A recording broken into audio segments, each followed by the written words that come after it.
नमस्कार, स्वागत है आपका अपने YouTube channel RRC government news में। अशोक गहलोत ने old pension system, new pension system, संविदा कर्मियों एवं विभिन्न मुद्दों पर अपनी बात रखी, इसलिए वीडियो तक को एंड तक जरूर देखें।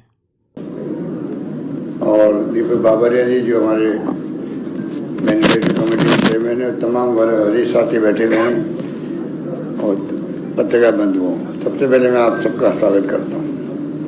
आज ऐतिहासिक घड़ी है क्योंकि किसी पार्टी का मैनिफेस्टो जो है वो कमिटमेंट होता है पब्लिक के साथ में, अगर आप ईमानदारी से निभाओ तो। कांग्रेस ने हमेशा मैनिफेस्टो को महत्व दिया और मुझे याद है करीब 22 साल पहले सोनिया गांधी जी बनी थी अध्यक्ष कांग्रेस की, तब एक नई शुरुआत हुई थी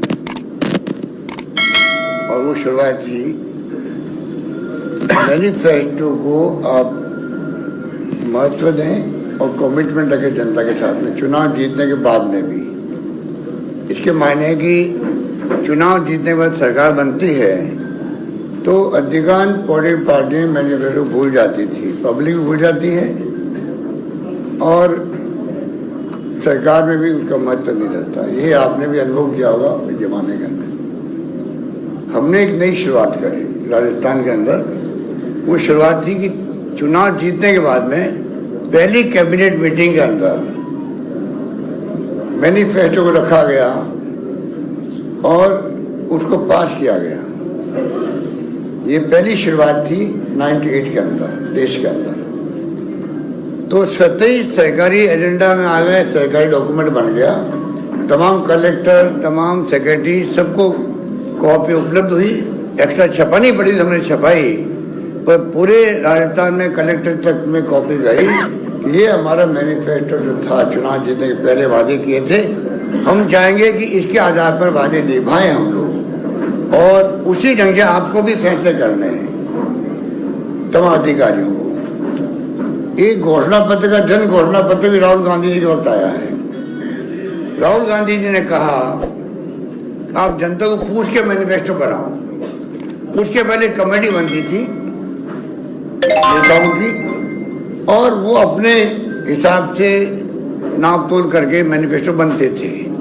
ये जो राहुल गांधी जी की सोच थी, इसमें हमें जनता को पूछ करके उनकी भावना क्या वो परिलक्षित होनी चाहिए मैनिफेस्टो के अंदर। उसके बाद में आप देख रहे हो कि जन घोषणा पत्र जारी होने लग गए।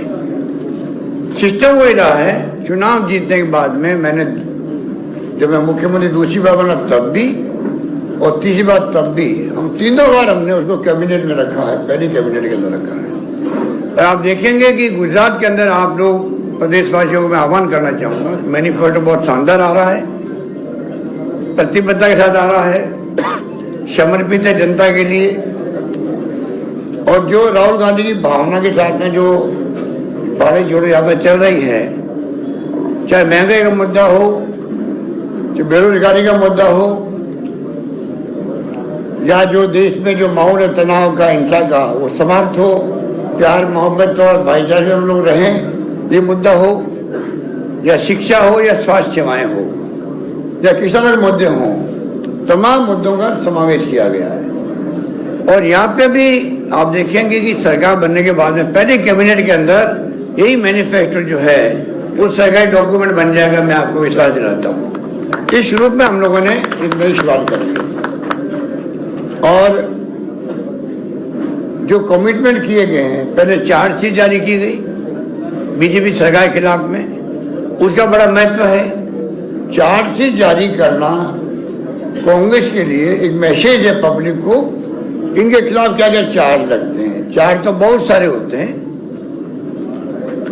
और वो जनता को दिख भी रहे हैं। आज सत्ता विरोधी जो लहर चल रही है गुजरात के अंदर, क्यों चल रही है? इसलिए लोगों ने देख लिया 27 साल के शासन को और विशेष रूप से 5 साल के शासन को। कोरोना में लोग मर गए, बचा सकती थी सरकार।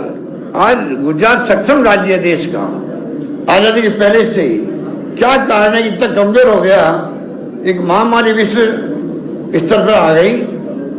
राजस्थान जैसा स्टेट मुकाबला कर सकता है, नंबर 1 बन सकता है देश के अंदर, भीलवाड़ा मॉडल हमारा राजस्थान में नहीं बल्कि दुनिया में पहुंच सकता है, उसका आधार बना के सबने मुकाबला किया कोरोना का। तो क्या कारण है, यहाँ तो सब संपन्न साधन सब मामले हैं। अस्पताल से भीड़ लगी रही अस्पताल के बाहर और वहाँ पे दीप चढ़ती गई, क्या नहीं होगा। शराब से लोग मर गए, जब शराबबंदी है, नकली शराब बनाए पकड़ पीने पड़ता उनको। और मौलवी के अंदर क्या हुआ मालूम आपको, मैंने तो सुना 12 लाख भी खर्च हुए। आप कल्पना कीजिए 135 लोगों की जान चली गई। और मैं आज फिर कहना चाहूँगा आप सबके माध्यम से सरकार को, और आपको भी रिक्वेस्ट करूँगा, आप मौलवी की घटना को गंभीरता से समझें कि एक हाईकोर्ट के सिटिंग या रिटायर्ड जज से कमीशन बैठाने की तकलीफ क्या सरकार को, वो क्या करेगी? वो कम से कम बयान लेगी, तय तक जाएगी किस कारण से ये बीच गिरा है, गलती किसकी रही, किसने कोताही बरती, वो तो करेगा और क्या करेगा। और सजा मिलेगी लोगों को तो आगे कब भय रखेंगे कि पता नहीं ऐसी नौबत नहीं आनी चाहिए। यही तो गवर्नेंस होती है। गवर्नेंस यहाँ पर बिल्कुल जीरो है। पूरी कैबिनेट बदल गई, मुख्यमंत्री सहित, ये भी एक उदाहरण है क्यों बदल गई। ये तमाम बातें आपके सामने हैं। सरकार जो है ये मैनिफेस्टो के माध्यम से न्याय कमीशन बनाने जा रही है, जिससे कि वो मॉनिटरिंग कर सके। मैनिफेस्टो की मॉनिटरिंग, जन घोषणा पत्र की मॉनिटरिंग सरकार बनने के बाद में कैबिनेट में तो हो ही होगा वो। उसके बाद में सरकारी अधिकारी जो है चीफ सेक्रेटरी लगाकर कलेक्टर तक, सेक्रेटरी तक, वो कौन कौन से काम मैनिफेस्टो में लिखे हुए हैं, कहाँ तक आगे बढ़े हैं, कौन से फैसले होने बाकी है, उसकी मॉनिटरिंग करने के लिए अलग से आपको न्याय कमीशन बनाया जाएगा। ये इस प्रकार की प्रोविजन किए गए मैनिफेस्टो के अंदर। इसलिए आपको मैं इतना ही कहना चाहूँगा कि अभी आपको मैनिफेस्टो के बारे में बताएंगे। जो वचन दिए गए राहुल गांधी जी द्वारा, उनको मैं रिपीट नहीं करना चाहता, और वचन कोई एक्स्ट्रा हुए हैं, बढ़ाए गए हैं, तो वो आपको बाबरिया जी बताएंगे। मैं आपको इतना ही कहना चाहूँगा कि मैनिफेस्टो का सरकार के डॉक्यूमेंट बनाना और उसको जिस रूप में प्रस्तुत करना, बहुत मेहनत की गई है बाबरिया जी की पूरी टीम द्वारा। 6 लाख लोगों तक पहुंचा गया है, ऑफलाइन और ऑनलाइन। तो आप सोच सकते हो 6 लाख लोगों तक कैसे पहुंचे होंगे, वो बताएंगे बाबरिया जी आपको।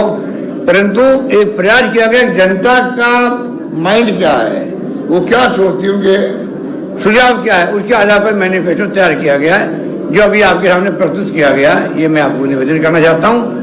और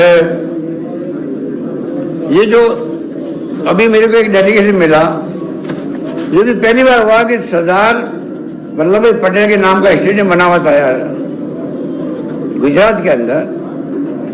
आप एक नामांकन, हमारी परंपरा रही है प्राचीन काल से ही, हमारी अलग परंपरा देश की है, हमें गर्व है इस देश पर। महान परंपराएं, महान संस्कृति, महान संस्कार है देशवासियों में। उस देश के अंदर एक बार कोई शिलान्यास हो जाता है, शिलान्यास, तो वापस शिलान्यास नहीं होता है। प्रधानमंत्री जी को गुमराह किया गया, रिफाइनरी का हमने शिलान्यास कर दिया था राजस्थान के अंदर। मिस्टर वीरप्पा मोइली आ गए थे केंद्रीय मंत्री, सोनिया गांधी जी चेयरपर्सन थी एनपी की, वो आ गई थी। आप यूपी गवर्नमेंट की इतना बड़ा प्रोजेक्ट का शिलान्यास हो गया था, सरकार बदल गई और उसके बाद में रोक दिया गया। 5 साल बाद वापस शुरू करने लगे, तो प्रधानमंत्री जी को बुलाया गया वापस। तो मैंने ऑब्जेक्शन किया, ऐतराज किया कि एक बार शिलान्यास हो गए हैं, मंत्र पढ़े जा चुके हैं, दोबारा मंत्र कैसे पढ़े जाएंगे बताओ? कैसे पढ़े जाएंगे? तो प्रधानमंत्री पीएम ने क्या किया, नए कार्ड छपाए होंगे मेरे ख्याल से, और लिखा प्रधानमंत्री जी कार्य शुभारंभ के अवसर आ रहे हैं। मतलब 5 साल के कार्य शुभारंभ नहीं किया, शिलान्यास हो गया हमारे वक्त में, अब कार्य प्रारंभ के उपलक्ष्य में आ रहे हैं, और वो आए वहां पर। अब बताइए आप, सरदार पटेल के नाम का स्टेडियम बन गया। स्टेडियम बनने के बाद में आप कैसे वापस उसका नाम बदल सकते हो नरेंद्र मोदी जी के नाम का? अरे नरेंद्र मोदी देश के प्रधानमंत्री है, इससे बड़ा स्टेडियम बन सकता था।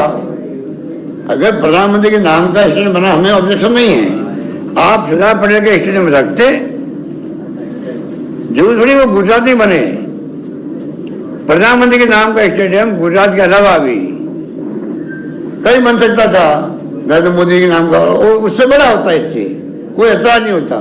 एक नामांकन होने के बाद में कैसे आप बदल सकते हो? अभी सुबह मेरे पास मिलने आगे लोग तमाम डेलीगेशन, और बड़े गुस्से में थे वो।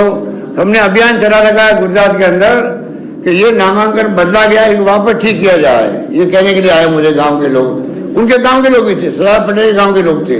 तो ये जो इस प्रकार की जो आपके यहाँ परंपराएं डाल रहे हैं बीजेपी वाले, वो मैं उसको किसी रूप में उचित नहीं मानता हूँ। बाकी हमारे जो मैनिफेस्टो है वह भी आप सुनेंगे, उनके मुख्य मुख्य पॉइंट आप चिंतन करेंगे, मनन करेंगे। मैं समझता हूँ उस पर आप जितना हमें सहयोग करेंगे, आर्टिकल लिखना हो, न्यूज बनानी हो, आपके ऊपर रहेगा। मीडिया का चौथा स्तंभ है, मैं तो उसको बहुत महत्व देता हूँ जिंदगी के अंदर बचपन से ही।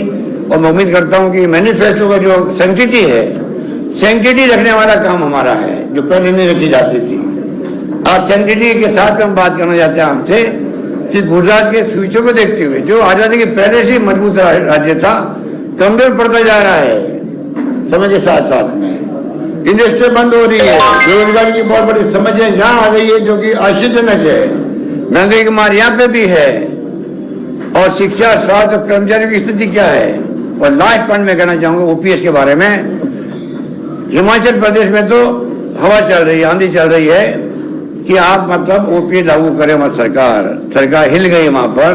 प्रधानमंत्री को बार बार वहां आना पड़ रहा है, प्रधानमंत्री को यहाँ भी आना पड़ता है। वहां खुले में लोग हल्ला कर रहे हैं, कर्मचारी, किसी कीमत पर आप हमें ओपीएस लागू कीजिए। यहाँ भी कर्मचारी में गुस्सा है, पर यहाँ भय है, साथ में भय के कारण कर्मचारी बोल नहीं पा रहा बेचारा। यहाँ का भला कर्मचारी है, मन के अंदर आक्रोश उसके भी है, क्योंकि सब चाहते हैं सोशल सिक्योरिटी मिले। कौन नहीं चाहेगा? हमने पहल करी है, छत्तीसगढ़ में हो गया है, पंजाब में लागू हो गया है, झारखंड में लागू हो गया। धीरे धीरे सब राज्यों को करना पड़ेगा।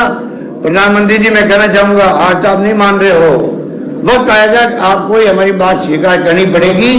सोशल सिक्योरिटी कर्मचारी देनी पड़ेगी, केंद्र में भी, राज्यों के अंदर भी। आज बीजेपी की तमाम राज्यों ने तय कर लिया है कि हमें किसी कीमत पर ओपीएस लागू नहीं करना है। ये उनका ध्येय बन गया है सब लोगों का, जो कि मैं उचित नहीं मानता हूं। हमने पूरी स्टडी करने के बाद में एनपीएस का मैंने पहले भी आपको कहा, मैं वहां पर रिपीट नहीं करूंगा, शायद मैंने हिमाचल में कहा होगा। ह्यूमन राइट कमीशन विरोध कर रहा उसका, नंबर 1 हिमाचल में मैंने कहा प्रेस को। नंबर 2 सीएनएजी, वो कह रहे 15 साल हो गए, 16 साल हो गए, अभी तक उसके नियम ही नहीं बने हैं। एनपीएस की जो नई पेंशन योजना है, ना उसके नियम बने हैं, ना प्रोसेस क्या होगा, कैसा अमाउंट कैसे मिलेगा, कोई अभी तक कार्रवाई नहीं हुई है। आप बताइए। और एमपीएस चल रही है अभी तक भी, नंबर 2। और नंबर 3 जुडिशियल पे कमीशन ने भी कहा हम इसको स्वीकार नहीं करते, और इसलिए इनको कई राज्यों को खाली जनता को भ्रमित करने के लिए कमेटी बनानी पड़ी। उसमें हिमाचल भी है। बीजेपी राज्य क्या कर रहे हैं कि चलो हमारे ऊपर एक दबाव आ रहा है, हम कमेटी बनाते देखते हैं क्या कर सकते हैं, वो टाइम पास करने के लिए। और लास्ट पॉइंट मेरा ये है, कल विजय सीतारमण है जो फाइनेंस मिनिस्टर है, उसने कहा है हम पैसा नहीं लौटाएंगे। जो पैसा जमा हो गया अभी तक हमारा 2004 के बाद में पैसा जमा हो गया है, और वो पैसे के लिए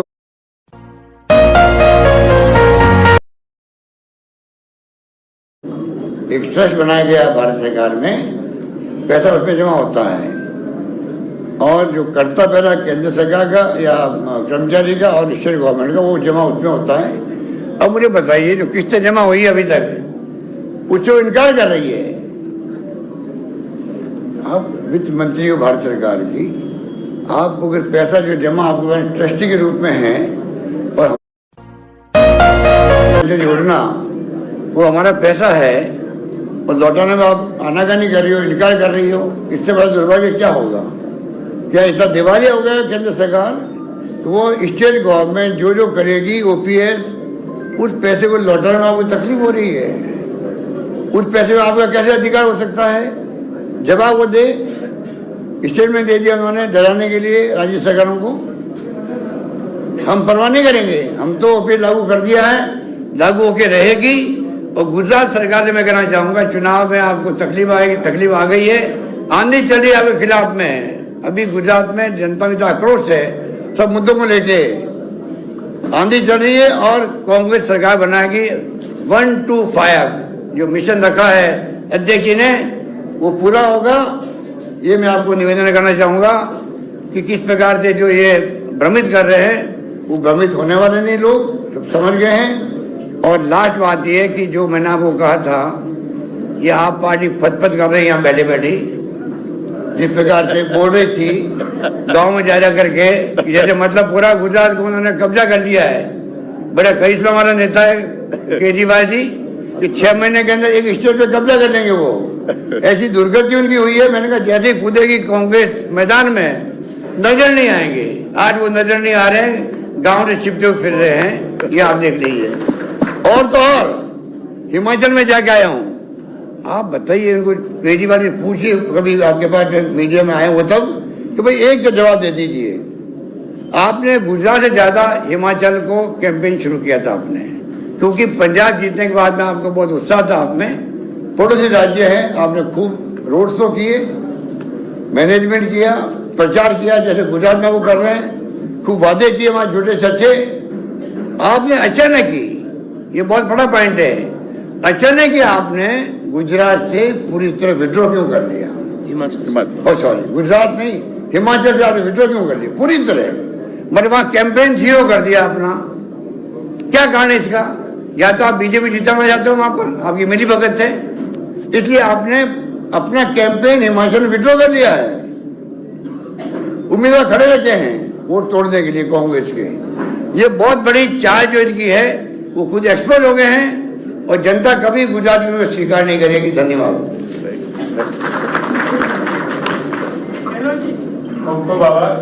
મિત્રો હજી ક્વેશ્ચન આન્સર પછી કરીશું. ખૂબ આભાર ગેહલોત સાહેબ આપનો. હવે ભારતીય રાષ્ટ્રીય કોંગ્રેસના ભૂતપૂર્વ મહામંત્રી અને ગુજરાત પ્રદેશ કોંગ્રેસના મેનિફેસ્ટો કમિટી જન ઘોષણા પત્રના ચેરમેન માનનીય શ્રી બાબરિયા